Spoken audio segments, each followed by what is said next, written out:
In this one I'll show you how to create this new rotation effect. I actually found out about this effect while doom scrolling on Instagram, and the best part, this effect is still super niche right now, so you can be one of the first guys to learn it. But enough yapping, let's jump into AE and show you how to do this. So to create this effect, I have these two clips right here in my timeline in After Effects. So first thing I'm gonna do is duplicate my second clip because I want the effect on the second clip, and rotoscope out our subject real quick. So I'm gonna grab my rotoscope and quickly roto my character out. I have done this multiple times in my tutorial, so I'm just gonna skip this part for now.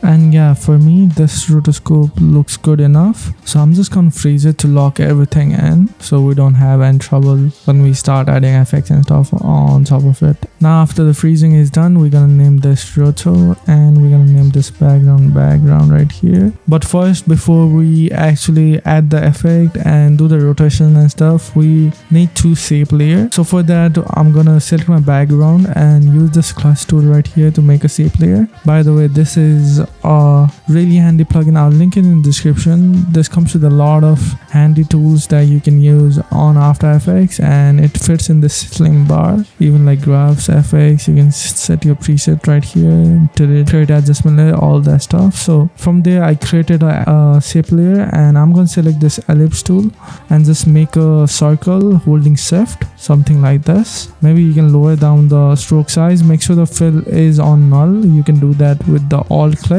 make sure it's on null, and in stroke it's a fill color. The color really doesn't matter right now, but you can adjust the stroke size according to your liking. For me, something around like 200 works the best, and you can always center the anchor point right here and center it onto the frame as well. Then I'm gonna bring up the size a little and just put this over here. Maybe bring up the size a little bit more and just adjust it like that and lower down the scale. And yeah, for me I think that looks good. Now we're gonna duplicate this shape layer once more, so it's shape 2, and we're gonna lower down the size of this one and lower down the stroke as well, so it creates a smaller circle in the back. Yeah, something like this works for me. Now after you've done this, we're just gonna hide this because we don't want it visible. Now to create that effect, we're gonna duplicate our background layer and call it circle 1, and we're gonna toggle switches in modes and in track matte right here. So if I expand this track matte, we're just gonna pick whip it to the shape layer. And then now if I rotate, now if I hit S and rotate the circle 1 layer, you can see it like circle around, but you can see the edges are cutting off because our video is like 1080p. So to fix that, there's a really easy fix. You can add something like a motion tile and set it to 200 by 200 right here and just set mirror edges. So now you can start animating, but I want 2 circle edges, so I'm just gonna duplicate this once more, so it's circle 2, and put it above the shape layer 1. And for this one I'm gonna pick whip it to the shape layer 2. Now if I play with the rotation, you can see it is maxed out the smaller shape layer. Now to animate it, I'm gonna bring up the rotation of both of those. I'm gonna go to circle 1 and hit the stopwatch in here.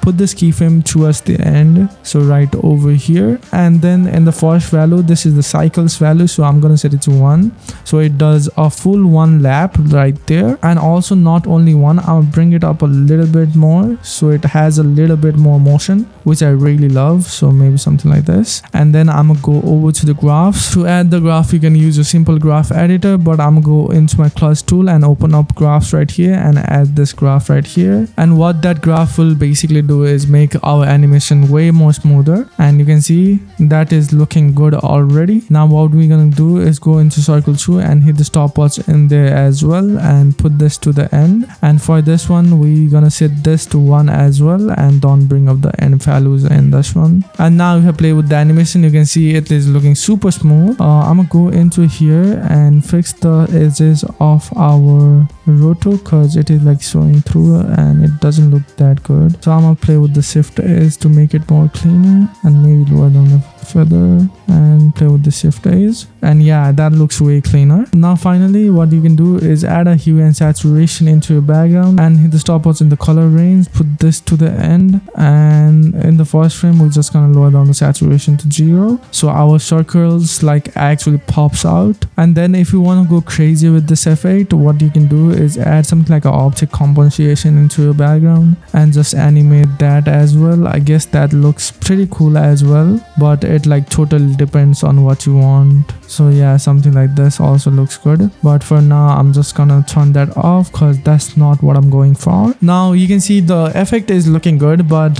it doesn't have that impact that we need. So to finish it all off, what I'm gonna do is pre-comp this firstly, pre-comp our FX layer, and we're gonna add an adjustment layer at the top. And then in here I'm gonna open up my essential effects and presets. So I'm gonna go into my animation presets, user presets, and in essential effects bundle, the V1 and V2. From there I'm gonna use something like Awesome Best Wiggle. This is like a wiggle animation that I really like. It goes really hard with these type of effects. So if I play this through, you can see we have this crazy wiggle animation at the start that makes it all look super blend in and look super dope in general, but I think it's too extreme, so I'm gonna cut first frame from it so it looks a little like constant. Yeah, that looks a little better. But yeah, if you want to download this preset pack, it is completely goated. Comes with 80 plus presets like this to use on your edits, any type of edits. It can be used with any type of edits. So yeah, go ahead into the description and grab it. It's totally goated. But anyways, you can see with that wiggle, it is looking super dope. One last thing what I like to do though is select my first clip, this one, and add some motion on it as well, so everything like really blends in. So for that, what I like to do is bring up scale of this layer, and as it goes we just gonna zoom it in. So we're gonna zoom it in around like 200 like that, and just we're gonna ease